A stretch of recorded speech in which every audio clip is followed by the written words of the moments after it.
So what actions has he been taking? I know he's been going around the state trying to sell his plan. What's his plan, and what do you, if he were to ask you for some advice, what would you say to him?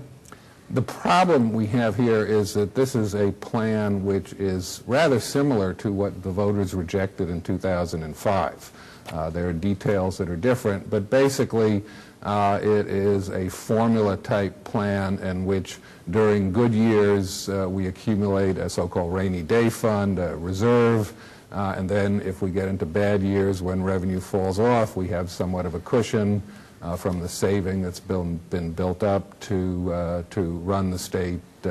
And if that doesn't work, there are various emergency provisions that are built into the budget plan.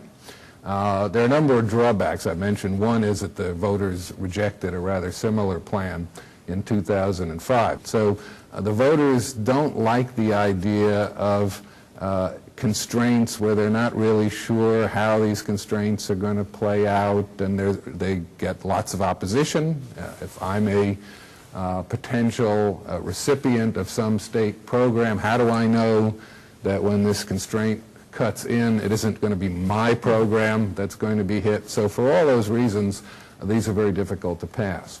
But there's another factor here as well, and that is to get an initiative on the ballot, you got to go through a petition process. Well, we've just had the February primary election. That's gone, so it can't be on the February ballot.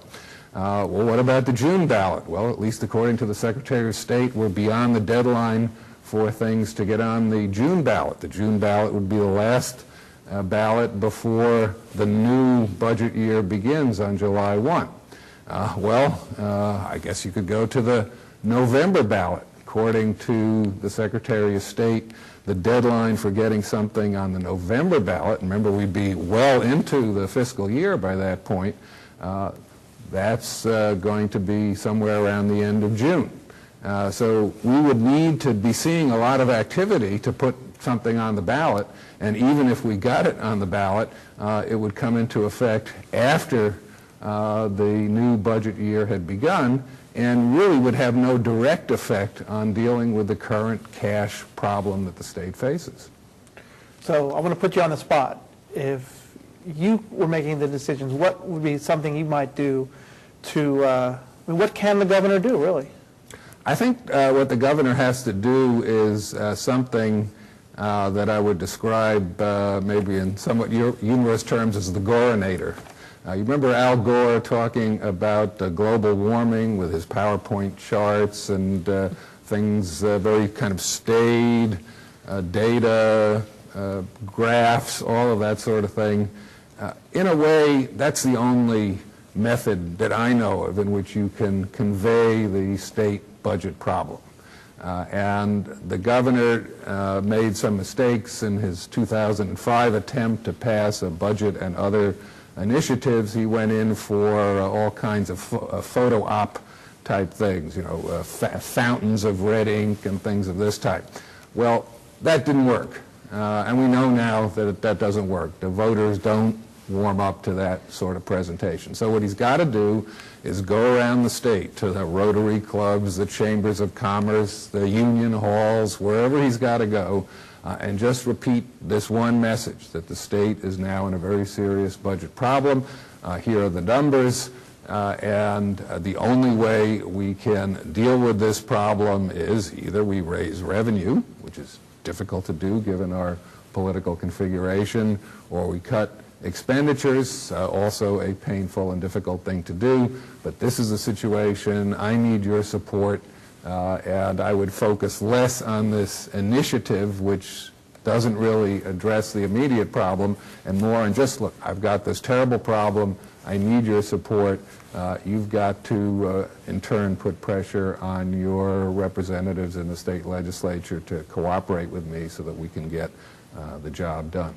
For a lot of us who have been living in California or following the state government for a long time, it just feels like deja vu. If it wasn't last year, it was the year before, or so many times in the past we have found ourselves in this type of situation.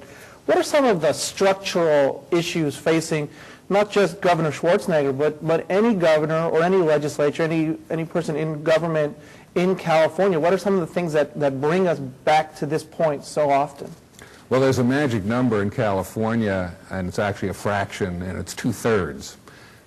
There is, going all the way back to the Great Depression, a requirement that in order to pass a budget, you need a 2/3 vote in the legislature. Now, that's very difficult to get. We have both the Senate and the Assembly in the hands of the Democrats, have been for some time, but they have majority control. They don't have supermajority at the level of 2/3. So getting that 1/3, at least somebody in that to get you to that 2/3 number, that's what keeps us stalled. That's why the budgets come in late.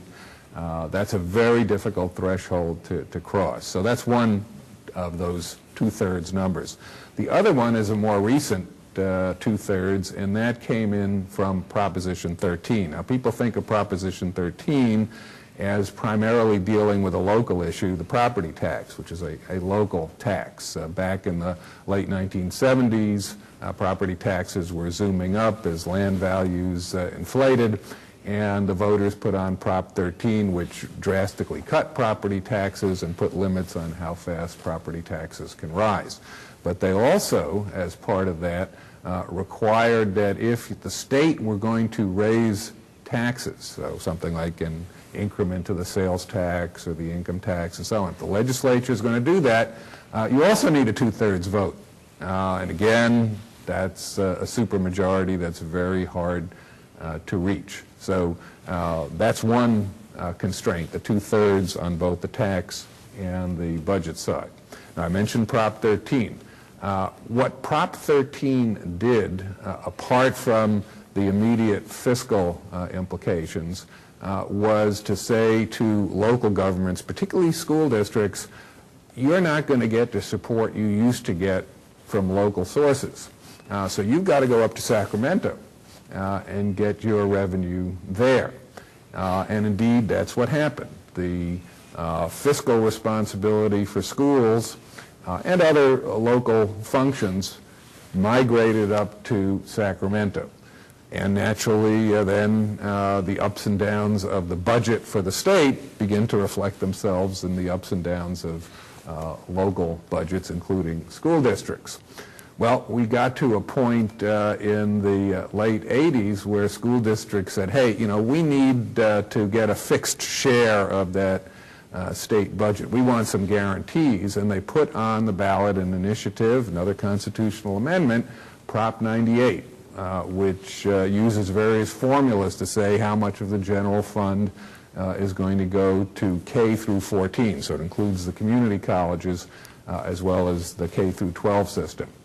Well, that's a big chunk of the budget. Over 40% gets locked in to the Prop 98 guarantee. So once you've carved off 40+%, and then you say, well, there are a lot of other programs where if you cut them, you don't get some matching funds from the feds, so you really don't want to do that. You've got things that are driven simply by population and entitlements, the number of people who go into prison, that determines your prison budget pretty much, and so on and so forth. So there's not a lot of scope for the legislature and the governor to cut when the budget begins to go south. Well, you've got UC and CSU, a few other things. In theory, you can change anything through initiatives and constitutional amendments and so on, but not easy to do. So we've got a situation where voter action on particularly worthy things, we all think education is important, but when you sort of add up all of the constraints, it becomes very difficult to manage a state budget.